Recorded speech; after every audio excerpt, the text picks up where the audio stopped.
சோர்ந்து போகிறவனுக்கு அவர் பலன் கொடுத்து சத்துவம் இல்லாதவனுக்கு சத்துவத்தை பெருக பண்ணுகிறார். நிமிர்ந்து நில்லுங்கள். பலவீனமாகவோ அல்லது பயந்து போய் மிரண்டவர்களாகவோ அல்ல, தைரியமாக நிமிர்ந்து நில்லுங்கள். உன்னத தேவனின் பிள்ளைகள் போல செயல்படுங்கள். நீங்கள் அப்படி விசுவாசத்தில் செயல்படும் போது உங்களின் திறமையும் உங்களிடம் உள்ள மூலப்பொருட்கள் மற்றும் உங்கள் செல்வாக்கை எல்லாம் தேவன் அதிகரிக்க பண்ணுவார். நீங்கள் அவமானப்பட்ட அதே இடம் தேவனுடைய கிருபை வெளிப்படும் இடமாக நிச்சயம் மாறும்.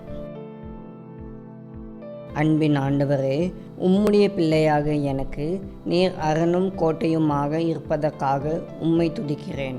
என்னில் இருந்த பயத்தின் ஆவியை நீக்கி பலமும் அன்பும் தெளிந்த புத்தியும் உள்ள ஆவியை நீர் கொடுத்திருப்பதற்காக உமக்கு ஸ்தோத்திரம். எனக்கு எதிராக வரும் எல்லா தடைகளையும் உம்முடைய கிருபையினாலும் அபிஷேகத்தினாலும் தகுதி எறியும் விசுவாசம் இன்னும் அதிகமாக பெருகும்படி உதவி செய்யும். உம்முடைய நாமம் மகிமைப்படுவதாக. இயேசுவின் மூலம் ஜெபிக்கிறோம் பிதாவே, ஆமேன்.